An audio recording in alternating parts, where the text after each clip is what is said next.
सभी को मेरा नमस्कार, स्वागत है आपका अपने यूट्यूब चैनल प्रवीण ढूंढवा में फिर हाजिर हैं बड़ी अपडेट के साथ।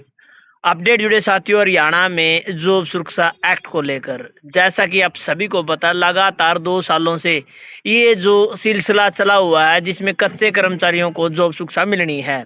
लेकिन अब साथियों जो हरियाणा जॉब सुरक्षा एक्ट है वो सरकार के लिए भी सरदर्द बन चुका है।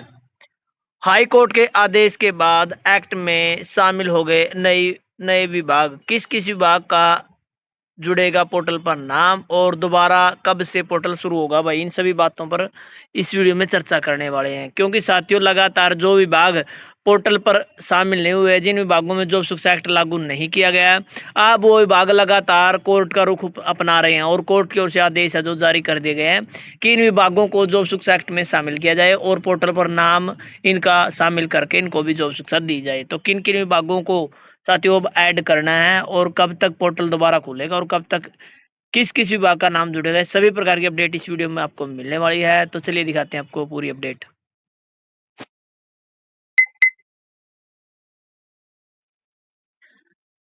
तो साथियों जैसा आप स्क्रीन पर देख पा रहे हैं, हरियाणा सरकार का जॉब सिक्योरिटी कानून हाई कोर्ट में केस दायर किया तो एचएससी को सरकारी संगठन का हिस्सा मानना। तो साथियों अब जो एचएससी विभाग है उसको भी जॉब सुरक्षा एक्ट में शामिल करने बारे आदेश दिए गए हैं।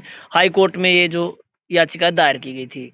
अन्यथा आयोगों के कर्मचारियों को जॉब सिक्योरिटी एक्ट के दायरे से कर रखा था बाहर। यानी इससे पहले भाई जो एचएससी है उनको या उसके अलावा बहुत सारे डिपार्टमेंटों को जॉब सुरक्षा एक्ट से बाहर किया हुआ था। हरियाणा सरकार ने अब मान लिया कि हरियाणा कर्मचारी चयन आयोग यानी एचएससी भी उन सरकारी संगठनों के दायरे में आता है जिन सरकारी संगठनों के अस्थायी कर्मचारियों को जॉब सिक्योरिटी मिलनी है।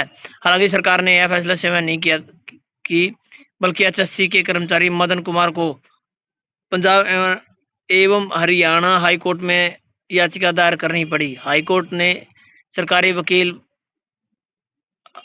हाईकोर्ट से सरकारी वकील बार-बार समय की मांग करते रहे। हाईकोर्ट ने पिछली सुनवाई पर अंतरिम आदेश में लिखा था कि मानव संसाधन विभाग के संयुक्त सचिव की, की ने मुख्य सचिव की तरफ से शपथ पत्र दाखिल किया। मगर जब सरकार ने हाई कोर्ट में बताया कि एडवोकेट जनरल की राय के बाद एचएससी को सरकारी संगठन के दायरे में मान लिया गया है, तो याचिका का निपटारा हो गया। जस्टिस संदीप मुदगिल की खंडपीठ ने गत 27 मई को पारित अंतरिम आदेश में लिखा कि यह याचिका प्रतिवादी हरियाणा स्टाफ सिलेक्शन कमीशन यानी एचएससी को विभागीय सूची शामिल कर जॉब सिक्योरिटी पोर्टल को ठीक करने का निर्देश देने के लिए दायर की गई, ताकि याचिकाकर्ता Haryana contractual employ security of service act 2024 और रूल्स 2025 के तहत अपना आवेदन जमा कर सके।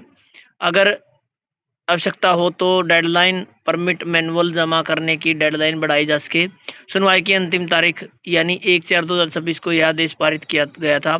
राज्य वकील ने खास निर्देश पाने के लिए समय मांगा कि मानव संसाधन विभाग के संयुक्त सचिव सतवीर सिंह ने खासकर हरियाणा सरकार के चीफ सेक्रेटरी की तरफ से कैसे शपथ पत्र दायर किया है जिसमें गलत फैक्ट्स के साथ साथ कानून का गलत मतलब निकाला गया है। साथ ही राज्य सरकार द्वारा बनाए गए Haryana contractual employ security of service act 2024 के संशोधन पॉइंट नंबर 2F को गलत तरीके से पढ़ा गया है। इसमें कहा गया कि हरियाणा स्टाफ सिलेक्शन कमीशन जहां पटिशनर कॉन्ट्रेक्चुअल के आधार पर काम कर रहा है, सरकारी ऑर्गेनाइजेशन की परिभाषा के दायरे में नहीं आता। यह काम 4 सप्ताह में किया जाएगा। सुनवाई 5/6/2026 तक स्थगित कर दी गई है। भाई साथियों तो अब बात क्या है कि बहुत सारे विभाग है जो जो शिक्षा एक्ट में शामिल नहीं किए गए हैं और उन सभी ने भाई अब हाई कोर्ट का रुख अपनाना शुरू कर दिया। खास तौर पर चाहे वो इससे पहले हैपर डिपार्टमेंट हो, अब एचएससी डिपार्टमेंट हो। मैं तो कहूँगा जो डिपार्टमेंट अभी तक भी शामिल नहीं हो वो कोर्ट का सहारा लें और अपने आप को एक्ट में शामिल करवा लें। तो अब साथियों इनको भी एक्ट में शामिल कर लिया गया है और जो मुख्य सचिव ने मान लिया कि एचएससी सरकारी ऑर्गेनाइजेशन संगठन के दायरे में आता है। जस्टिस संदीप मोदगिल की खंडपीठ ने याचिका का निपटारा करते हुए आदेश में लिखा, राज्य वकील ने हरियाणा सरकार के मुख्य सचिव द्वारा जारी 27/5/2026 के ऑर्डर की एक कॉपी पेश की। इसे रिकॉर्ड में ले लिया गया है। कोऑपरेटिव इस पत्र का ऑपरेटिव पार्ट मुख्य भाग इस तरह है। हरियाणा के एडवोकेट जनरल की राय को देखते हुए सरकार ने इस मामले पर फिर से सोचा और तय किया कि एचएससी एक्ट के संशोधन 2 के तहत बनाए गए सरकारी संगठन के दायरे में आता है। इसलिए एचएससी के कॉन्ट्रैक्ट पर काम करने वाले कर्मचारी 2024 के एक्ट के फायदे के हकदार होंगे, बेशर्त वे उसमें बताए गए एलिजिबिलिटी क्राइटेरिया को पूरा करते हो। इसलिए इस बारे में जरूरी कदम उठाए जाएंगे। राज्य वकील का कहना है कि ऊपर दिए गए आदेश को देखते हुए यह याचिका निष्फल हो गई है। याचिकाकर्ता के वकील भी सरकारी वकील के बयान से सहमत हैं। ऊपर बताई गई बातों और राज्य के वकील की तरफ से पेश किए गए आदेश को देखते हुए याचिका निष्फल मानी जाती है तथा अनुसार आदेश दिया गया। भाई तो साथियों, सीधी सीधी बात यह है भाई, जो एक्ट है सरदर्द बन चुका है, ना तो इसको सही तरीके से सरकार लागू कर पा रही है।